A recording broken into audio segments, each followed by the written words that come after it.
Greetings, everybody. Good evening and many warm wishes from us here in Pretoria. From wherever you are joining us this evening, I want to welcome you to our training today. I hope that this finds you in good health and ready to share this time with us. As you might have seen in your invite, today we are speaking about a healthy metabolism. And for those who are joining us maybe for the first time or the first few times, my name is Betty Oloo, a longtime Neolife distributor and director. Always very pleased to spend this time with you talking about our products and what we like to do, which is to help the people we come across making a positive difference in their lives, whether it is in terms of our products or in terms of our business opportunity. So I'm inviting you to settle down and to spend the next half an hour or 1 hour with us as we speak first about our metabolism, and then Pascal will speak about the business section. So just to introduce the topic, I'll be giving quite a bit of background information today because I find that the topic of metabolism links many of the topics we normally talk about in our training sessions of the products, because many of the illnesses which people come to us with have to do with the metabolism. And also, as Neolife distributors, our first aim is to sustain health rather than to deal with illness. So we always try to, by our own example and by education, to let others know how they can maintain good health and spend the majority of their lifetime in the healthy zone rather than in the sick zone. And for this reason, a healthy metabolism is a very, very important issue. And so that is why I will have maybe a larger amount of background information than I normally do. So just to define this, metabolism is the general term that we use to describe how energy and nutrients obtained from food are used in our bodies to do certain things. The first is to break down or recycle old and damaged tissues. So as our tissues grow, our cells grow old, our tissues will keep on being renewed by the making of new cells and the breaking down of the dead ones. So that is the first thing, to break down and recycle old and damaged tissue. Then the next thing that happens as a result of our metabolism is the building of new tissue for growth and for repair, because whatever is broken down or recycled is going to need repairing, or there will be a need for growth. And the third thing is to drive the many processes that maintain our life and our health. So those are the things that we use energy and the nutrients for in our bodies: to deal with old and damaged tissues, build and renew tissues, and at the same time maintain health through the various processes.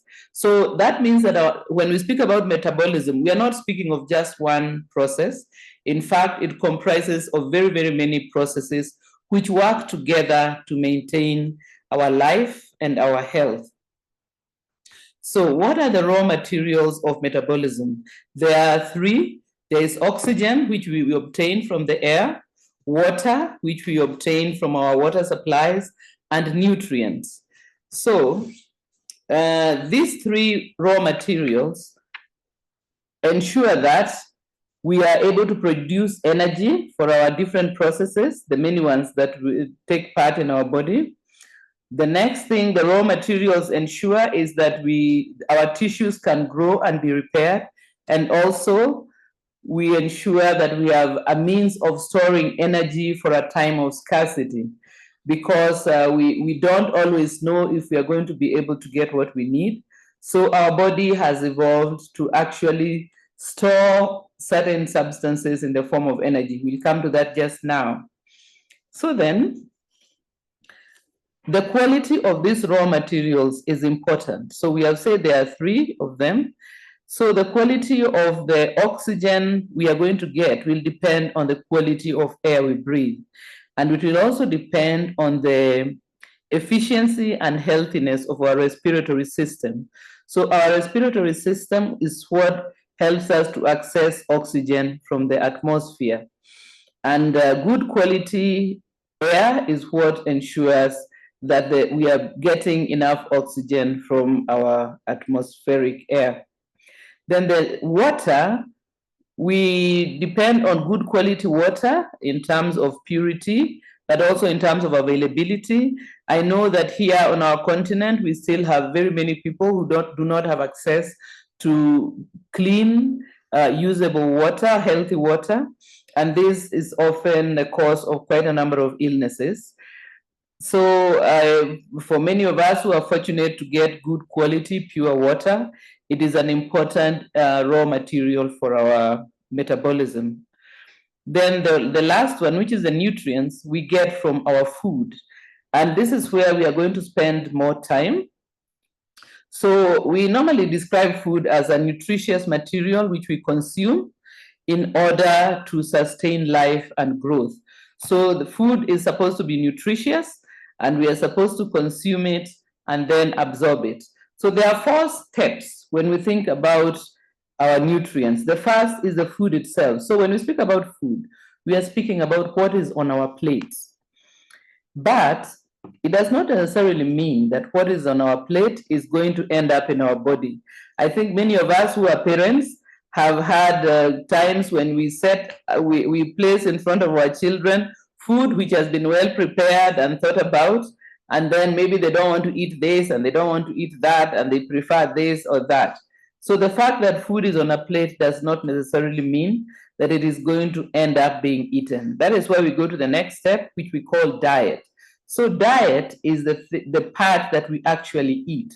So if I give my child, let us say, a plate of rice and meat and vegetables, and maybe he only eats the rice or he only eats the meat, then it means that the diet did not contain everything that I had on the plate.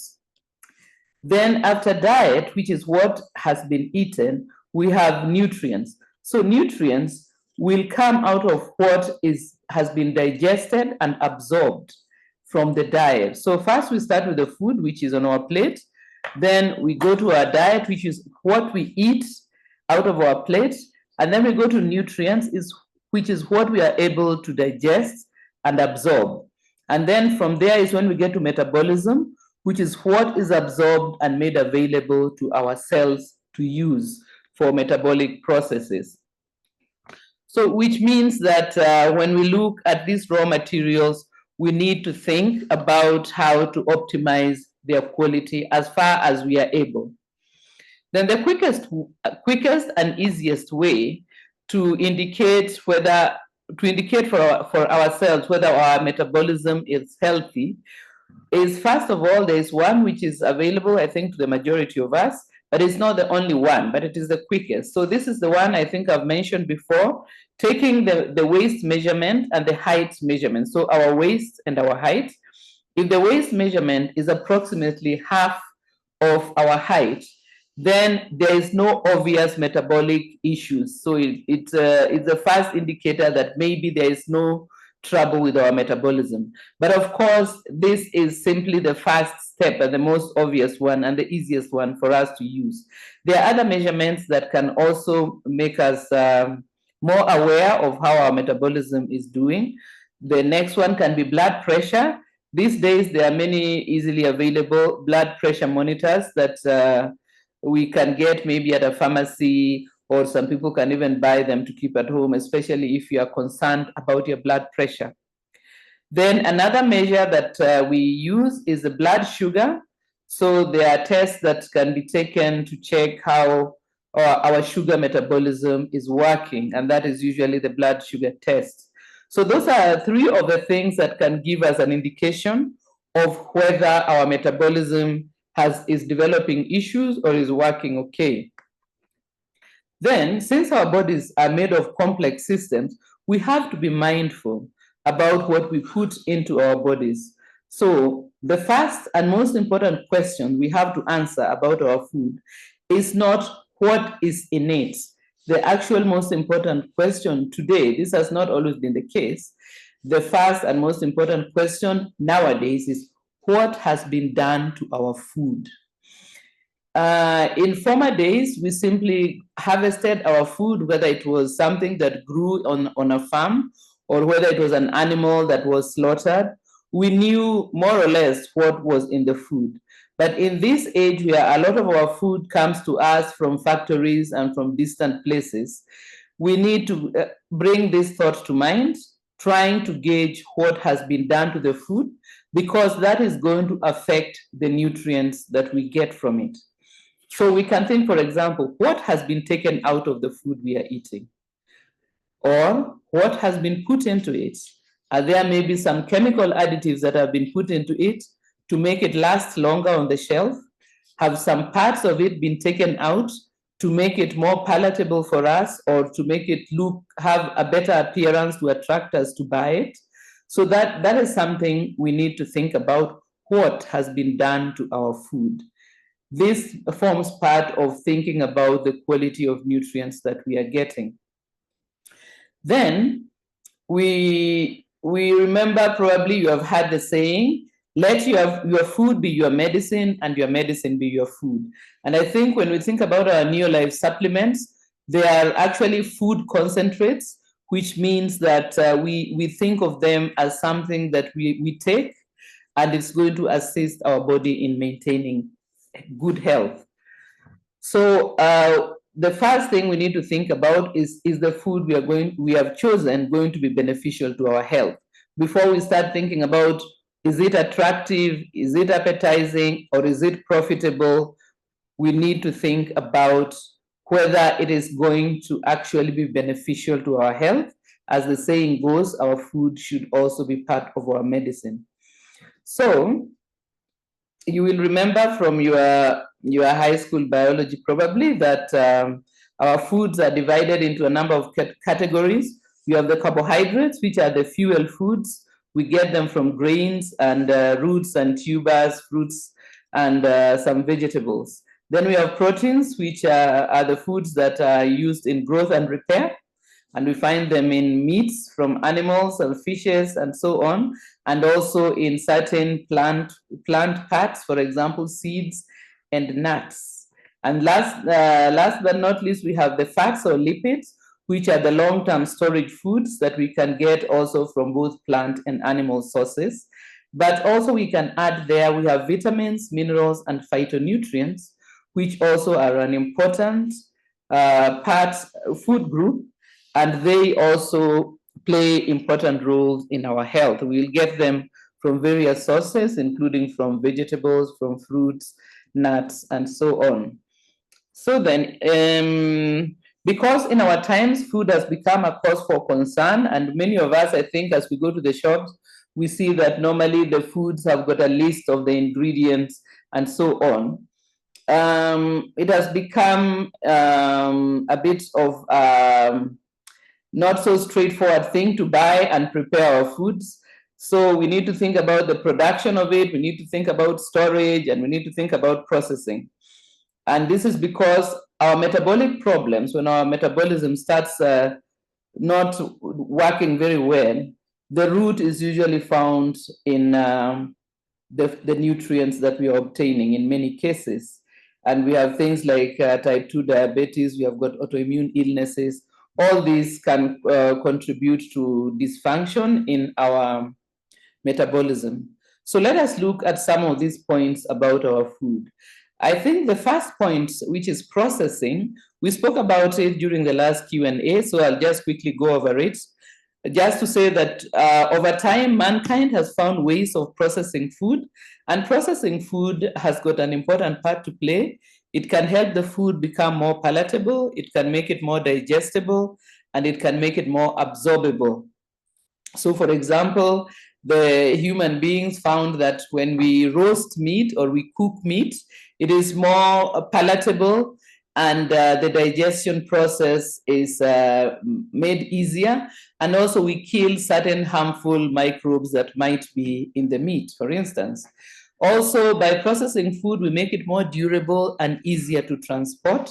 So if you can think of something like the grains that we rely on, we normally will harvest them and then transport them to the different places where they are needed. We also process food to make it more appetizing and also to be more attractive to the eye. But when you think about processing of food, we think about different things. So for instance, something like cooking is actually processing, but it is a minimal amount of processing. There are foods that we can eat without cooking at all. There are foods which are easier to digest when they are cooked. And then there are foods which are easier to digest if we first ferment them and then eat them. So if you think about something like certain kinds of beans, we need to soak them in advance and let the gas in them ease out, and they become easier for those of us who struggle with digesting beans. Maybe the process of soaking can make it easier.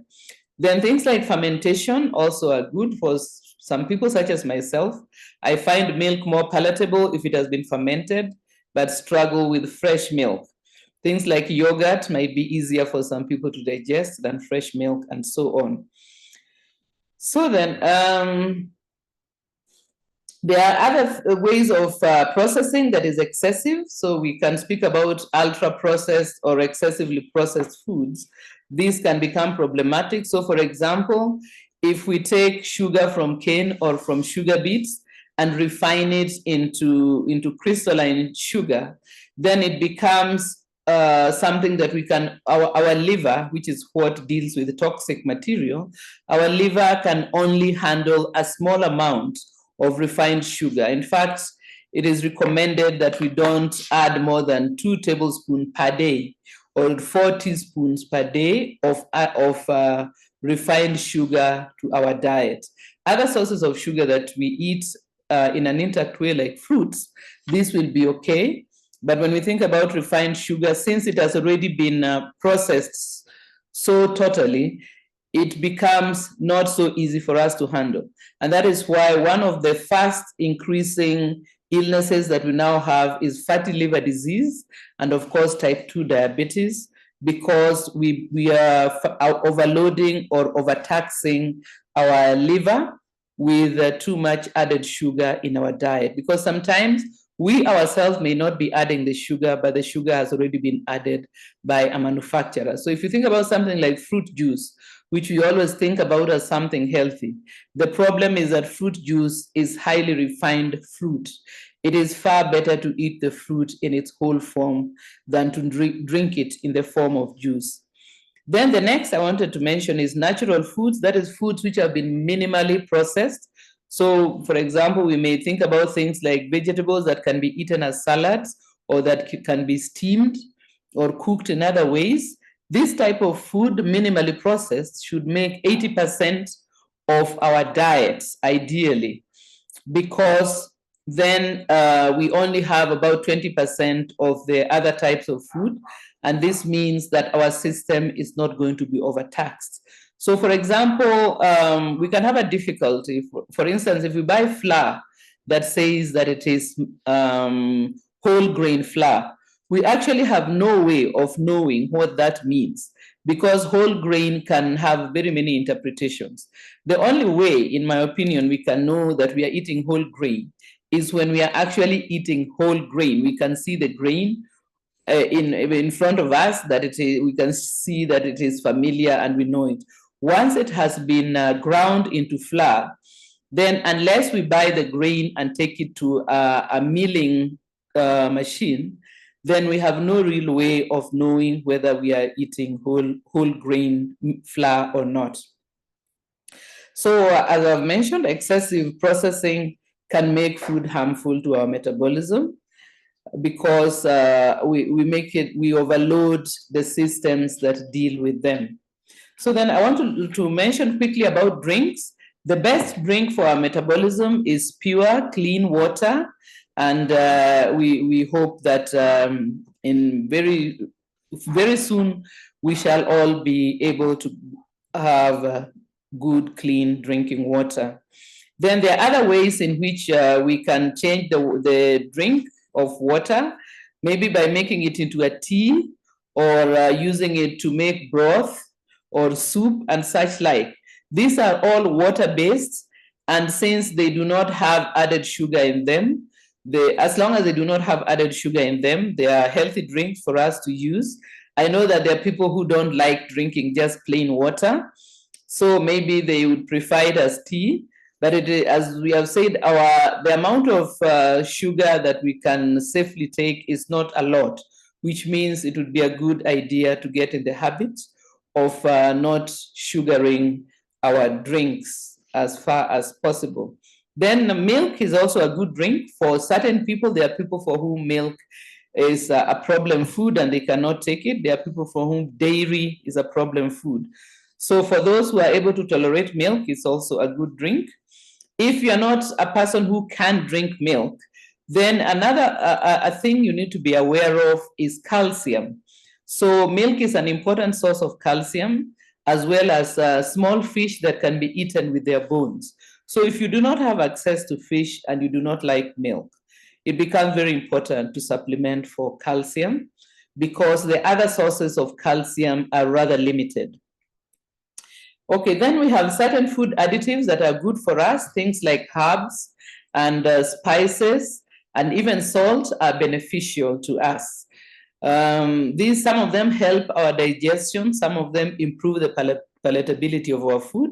So we add it as some of the important things that can be in our foods. Chemical additives can often be problematic because many of them are not actually food grade additives. And for that reason, we need to be careful about them, especially if we are sensitive. This is especially important for children who might be sensitive to certain colorants or preservatives that are added to food. As you grow up, you may be aware of the foods that are processed in a way that does not agree with you, and it's best to avoid them. Another important thing, the last point I wanted to make about food, is the timing of meals and the portion size. The frequency with which we eat is almost as important as the food that we eat to our metabolism. Because remember, every time we eat, we have to go through the process of digestion and absorption. So if we are in the habit of eating frequently, it means that the system is constantly at work. It is a good idea to restrict our eating to meal times and to go back to the old-fashioned way of eating 2 or 3 meals per day without snacks. Another problem to our metabolism of snacks is that many of them are processed and packaged to make them easy for us to eat on the go, but this means that we often don't know what is in them. Of course, something like a fruit can be a useful snack, but in general, we need to be in the habit of not eating continuously so as to give our system breaks in between meals. For children and for people who are maybe sick or elderly, we may need to rethink the meal timings, because they may need to eat more frequently than healthy adults. And young children may need 1 or 2 snacks in between meals, because the amount of food they can eat at a time is often very small. So portion size is also important. We need to eat food so that we are no longer hungry, but not so that we are so full that we have no space left. So our target is to eat to comfortable fullness, but not to be stuffed with food. And this can be an issue, especially if we are trying to maintain a healthy weight. And overeating or eating too much per meal can become quite habitual. So this is another point to take into account. Chewing food well and thoroughly is important, because it is the first step in a good digestion. And remember, what we absorb depends on what we are able to digest. So chewing our food well helps to improve our digestion. Then I wanted to mention a few lifestyle points here that support a healthy metabolism. So the first is minimizing the excessively processed foods, and then avoiding foods which have chemical additives. Then the next is to eliminate and resolve stress. So stress can interfere with our metabolism. I think many of us who have maybe lived through periods of stress, you know that it can cause our stomach to be upset, or in some cases, it can cause to craving certain types of food, or make us eat without really thinking to look for consolation. Then we should minimize or eliminate substances which have already been identified as harmful. So things like alcohol should be taken with great caution. Or I think the highest tolerance should be two glasses of wine. I don't know the equivalent in beer, but again, here it's another one like sugar, where we need to be cautious. And just as a point of interest, to our liver, alcohol and sugar are the same thing. So for our children, when we give them sugar in large amounts, it's sort of just like giving them alcohol. So we need to think about the fact that our organ has got the organ of detox, the main organ of detox, which is the liver, does not differentiate alcohol and sugar. And that is why we can get fatty liver disease from drinking too much alcohol or taking too much sugar. So these days we find that children have got fatty liver disease as a result of too much sugar in their diet. And this is similar to what we only used to see in people who are heavy users of alcohol. So that is a point of interest. So we should protect our liver because it is an important organ of detox and many other things. And the last point of lifestyle is to feed our gut microbiome. The friendly microbes in our gut are very, very helpful to our metabolism. And so when we eat fiber in our diet, so for example, from leafy vegetables, from legumes, and so on, these are not for us, they are actually to feed our microbes. And when our microbes are healthy, they support our good health also. Now let us turn to Neolife products and the important roles that our products play in supporting a healthy metabolism. So how do our products help in a healthy metabolism? Number one, they help to fill nutritional deficiencies that we may have. The deficiencies can be the result of food preferences. They can be the result of food quality, maybe soil quality, or even food availability. So for example, if we don't have access to fish, then something like omega-3 salmon oil can be a very important supplement for us. Then the next way in which our products help is in slowing down the aging process so that we do not age prematurely, and all the negative effects that the aging process can have are slowed down because our products supply the things that are needed to maintain a youthful body or metabolism, sorry.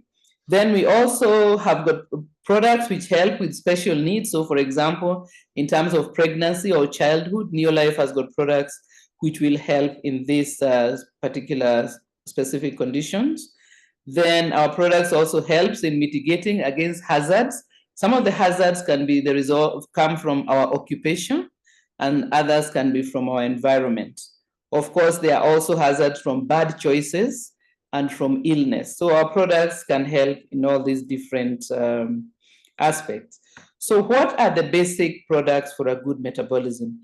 The first is our heavy-duty Pro-Vitality, because as you know, Pro-Vitality contains 4 supplements within it.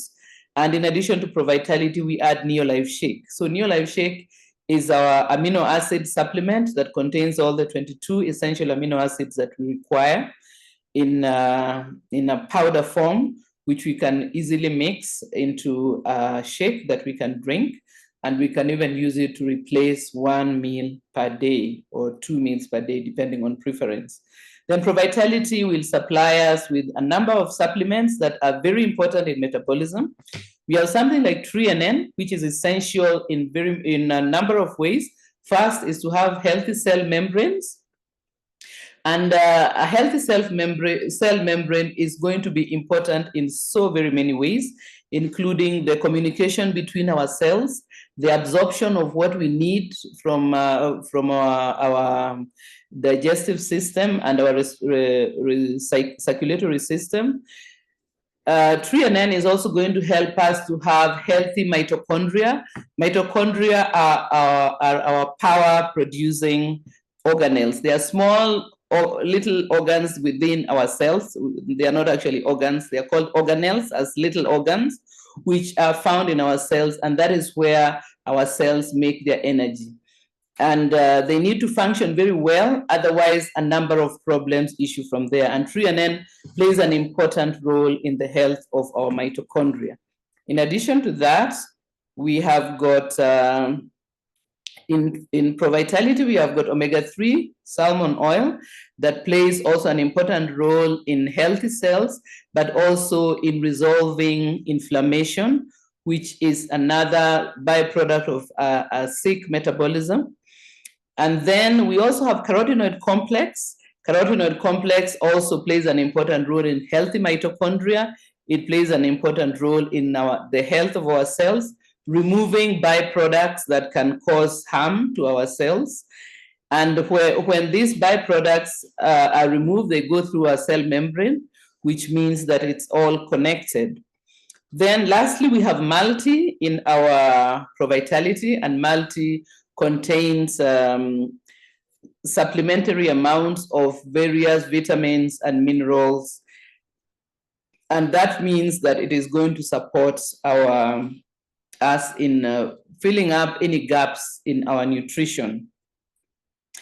The next one for our metabolism is botanical balance. So botanical balance is a herbal preparation that helps us to metabolize our carbohydrates well. And this is why we often recommend it for people who have issues to do with their sugar metabolism. This can be something like pre-diabetes or even type 2 diabetes itself. So botanical balance, a herbal preparation, very important for our metabolism, because when our sugar metabolism is not going well, it causes premature aging. It causes the destruction of important organs, for example, our kidneys, our eyes, and even our cell membranes can become stiffened and unresponsive to hormonal messages. So botanical balance, another very, very important help for our metabolism. Of course, this is especially important if we have got issues with our sugar or carbohydrate metabolism. But as I've said, for sugar itself, we need to keep it at a minimum. If there's one important thing we can do for our metabolism is minimizing the amount of added sugar in our diet. Then the third one is vitamin B complex. I also can mention here lipotropic adjunct, which contains most of the members of the B family. And these play an important role in energy production. They play an important role in the health of our membranes, and also in the making of blood, making of healthy blood, and so on. So vitamin B complex, very important member of the healthy metabolism group. Then to that, we can add vitamin C, which plays an important role in the healing of wounds and membranes and the formation of connective tissue. It also helps in the absorption of iron and in having a robust immune system. So vitamin C, therefore, will form part of our healthy metabolism. I think finally there I can add acidophilus or fiber tablets. So fiber tablets are, as I said, fiber is the food for our microbes, and acidophilus are seeds of microbes. So when we take this, we help to have a healthy gut. And remember that our gut is where our nutrients are processed and absorbed. And that means that we need a healthy environment there. And so this healthy microbiome is going to be playing an important role, not only in our digestion, but even in our immune system and other parts of our system. Then we can also add a few extras like chelated zinc and magnesium or CalMag. These minerals play important roles in many processes, so that can be an addition. Last but not least, Neolife has got supplements for little children, which are easy for them to chew and swallow. And for infant, we have got Liquivite, which is actually drinkable. So at every stage, Neolife can support a healthy metabolism. For our children, we have got Vita Squares, VitaGuard, and All-C. VitaSquare is an equivalent of Trianen and Multi. And then VitaGuard is an equivalent of carotenoid complex and the other members of phytodefense. And then All-C is a chewable vitamin C, which we can take. And of course, our children can also benefit from drinking Neolife Shake, which will give them a good source of amino acids to build up the tissues of their bodies. So for infants, we have Liquivite, which contains small amounts of everything, suitably formulated as a liquid, a syrup that the children, the little ones can drink. So I think that this is a very large topic, and as you have noticed, it covers very many of the topics we normally talk about. But I thought it would be a good thing to look at the whole picture of how metabolism works together in our bodies in order to ensure our good health. So I hope that you have found the information useful, and that you are going to consider how to position this product for yourself and for others. If we can at least start with ProVitality and Neolife Shake, we are in a good situation. Certain times of the year, so for example, here in the southern hemisphere, we are going through a very cold period.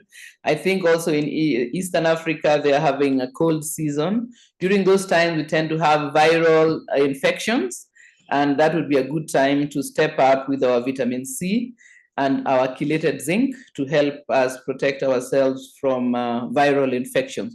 We tend to take advantage of cold weather when they are able to spread around a lot faster. And so thank you very much for having spent the time. And before I hand you over to Pascal, let me wish you all the best, and we continue to accompany all of you in whatever is going on around. I know there is quite an amount of unrest here and there, but we entrust ourselves to God, and we keep on doing our best as far as we are able, always living in hope of better times to come. Thank you very much. And here is Pascal standing by to take you through the next session. Thank you very much, Betty. That was quite an elaborate training session of the human metabolism. I think as I sit beside her here listening to the sessions, I also must say I learn a lot while these sessions are going on. So what I would like to discuss with you this evening are two things. One is called the income producing activities. Those are the things we need to do to make our business grow, the activities we need to engage in to make our business grow. The second thing I would like to discuss with you this evening is personal development. I think very many sessions or very many speakers have spoken about personal development. I'll go a little bit deeper into this matter so that we can at least learn what it is we can do better to make sure that we actually grow as people. One of the important things about this business is you attract to yourself the person you become. What does that mean? It means that if you're looking for somebody who is hardworking, you must also be hardworking.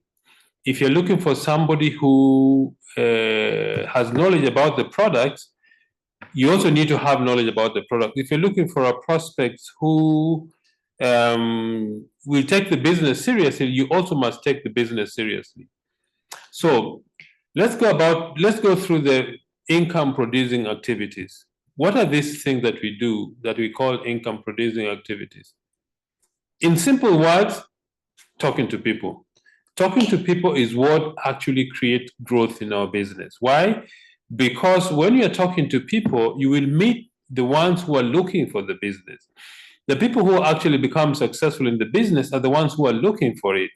Some of them may not even realize they're looking for the business until they actually see what the business can do.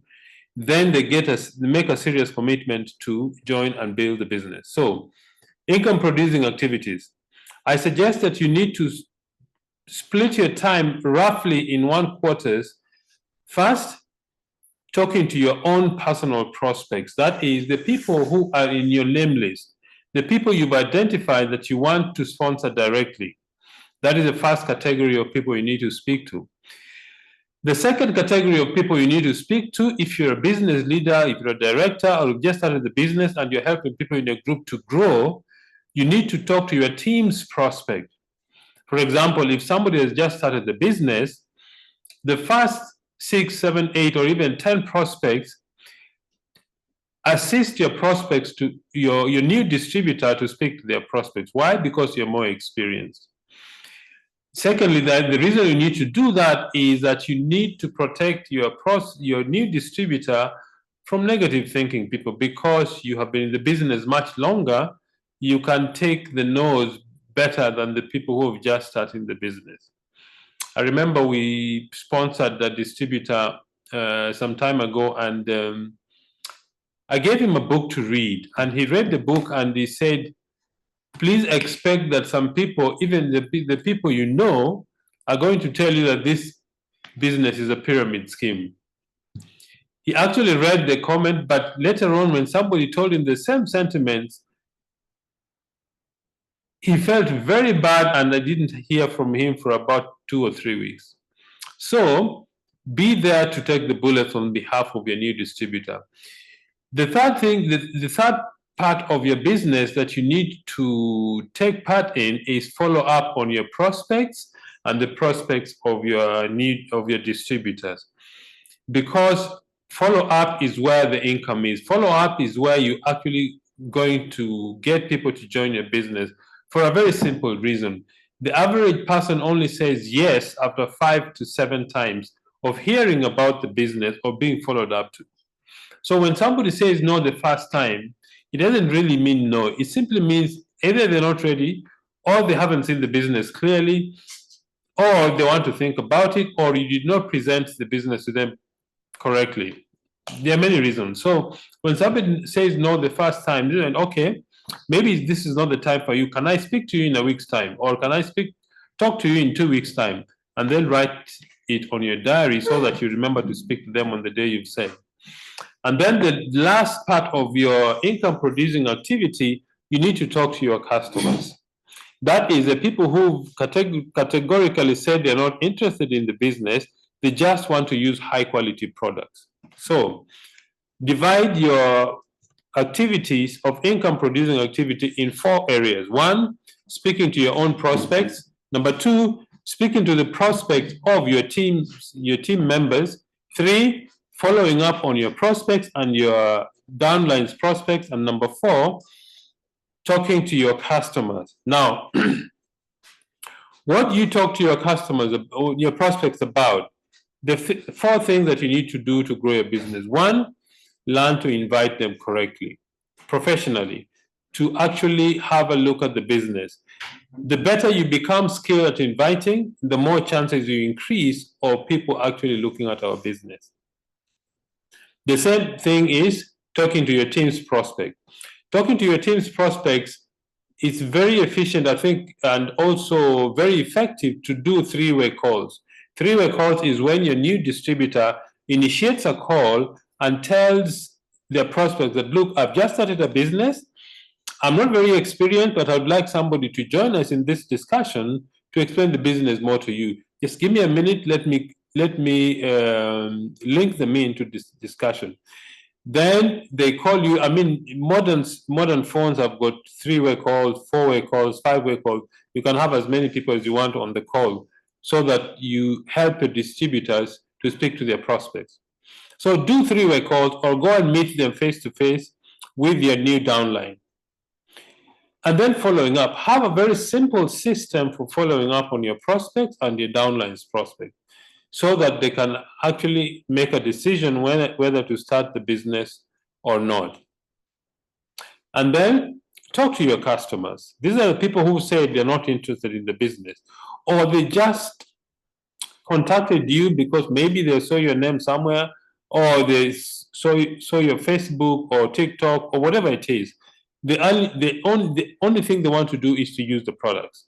So talk to your customers. Those are the income producing activities. Now, the events and the tools that support this process is what we call the system. These are the things and the tools that we use and events to help the income producing activities actually generate income. Doing one-on-one presentations, that is when you speak to your prospects face to face, or two-in-one presentations, you and your downline speaking to their prospects. Number two is Zoom meetings, for example, this training session, or the ones we have on Mondays, or whichever ones you organize for your team. 3, conference calls. This is when you have 2 or more people on a call, one person explaining what the business does. 4 is sending videos to your prospects to watch, either about the products or about the business opportunity. Webinars, where somebody explains the business opportunity presentations, magazines, CDs, DVDs. These are called the tools and events that help your business to grow, that support your income producing activities. The next thing I wanted to talk to you about is, of course, we've talked about the system, personal enthusiasm, the tools we use in our business, the weekly business opportunity presentations, the weekly training events, monthly recognition, annual conventions, annual team, weekend rallies, team incentives. I would suggest to you that take a diary and block out when these activities are going to be done so that you protect that time for your business to grow. If you don't actually plan for it, you will find that the activity has come and gone, but you haven't taken advantage of it. Now, I want to discuss with you something about personal development. I'm sure we've spoken about personal development many, many times. But what is personal development? Personal development simply means you take time to improve yourself as a human being, to improve yourself in terms of knowledge, improve yourself in terms of skill, improve your attitude so that you grow your business. It takes a 3-step process. 1 is what to do. What is it? What are the things you need to do to grow as a person? For example, if you want to build the 7 skills of becoming a professional network marketer, that is what to do. The next thing is, how do you do it? What is the plan that you put in place so that you actually follow a simple and consistent plan to actually grow as a person? And then number 3 is result. Result is simply you monitor what you have achieved, review and update or correct if you need to correct something that you've done. That is simply a very simple process of personal development. Let's look at a simple example of how to do personal development. Let me say you want to develop the 7 skills of becoming a professional network marketer. Those of you who are new and don't know about this book, this book is called Go Pro. It's by Eric Warren. It's a very, very good book. I would recommend that if you haven't bought it, go and get a copy. Let's say you want to actually develop yourself in this, you want to develop the 7 skills of becoming a professional network marketer, okay? Step number 1, read the whole book as if you're reading a storybook. That will give your mind a very clear framework of what skills to develop. Read the whole book read through the whole book as if you're reading a storybook. Once you've done the first reading, the next thing is read specific topics that you want to develop in the next 1 month. I would suggest that take 1 or 2 skills to develop in 1 particular month. Let me say you want to develop your capacity for finding prospects in the business. You need to decide, are you going to use audiobook or are you going to use a hard paper book? Once you've decided that, then plan a specific time of the day that you're actually going to do this reading. If you don't structure your day that from this time to this time I'm going to do my reading, you'll find that time comes and goes and you haven't done anything. Okay? I like reading the last half hour before I go to bed, because when I've read something good when I'm going to bed, the next day I wake up with a better attitude because I'm reading a good book. So schedule specific time that you want to do this reading. Let's say you schedule that you want to retire at 9:30. So from 9 to 9:30, you do your 20-minute reading. Or you decide you want to do it in the morning. You choose a suitable time for you. Okay? So read through it, take notes, and then during that week, practice what you have read in that 1 week. Why do you need to do so? Because you only become good at something that you do over and over again until it becomes a habit. What is a habit? A habit is a repeated action until it becomes automatic. That is what a habit is. So let me say you decide that finding prospect is a skill you want to develop during this week. You read the chapter on finding prospect. I think it's chapter 3 or 4 of this book. Then read throughout. I think it should take you more about 20 minutes to read that chapter. Once you've read it, then for the whole week, put it into practice how to find prospects. Write a list of everybody that you know. Write the list of people that you know referred to you by your relatives and friends. Set up meetings set up networking meetings or attend networking meetings to meet new people. Get referrals. Add two new names to your list. Do this for a whole week or 2 weeks until it becomes a habit. And then when you've done that, review and check your results. How well am I doing this? Then repeat the process. Once you've done that for 2-3 weeks or a whole month, the next month, take a new skill. What is the next skill? Inviting. Read the chapter on inviting and practice inviting. In fact, I would suggest practice inviting even when you're at home on your own. Pick up the phone and read through that book. It's actually got conversations in the book. The more you practice, the better you become at inviting. Keep practicing and practicing and practicing.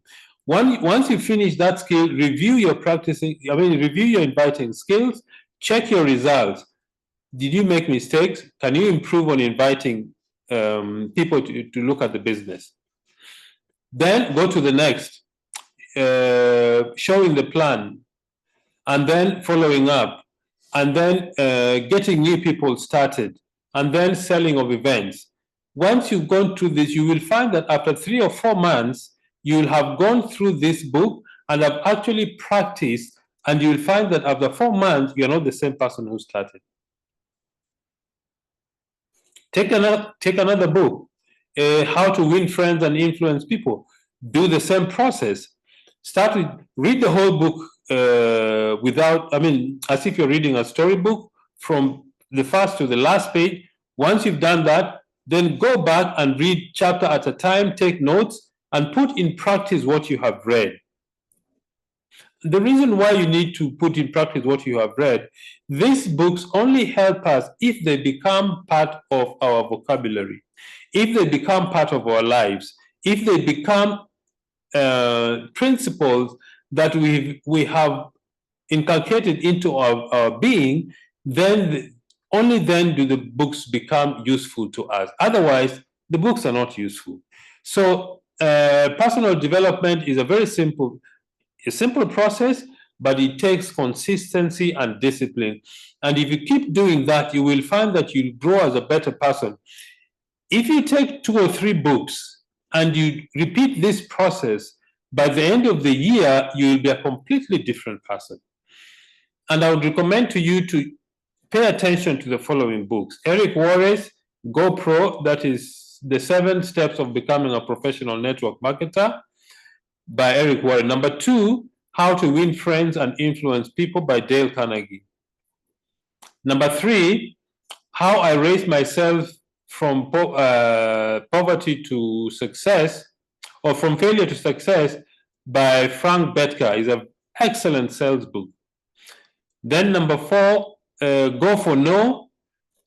Those are very, very good books that I will recommend. In fact, the books are recommended in the Getting Started workbook, Neolife. These are the top books that Neolife recommends.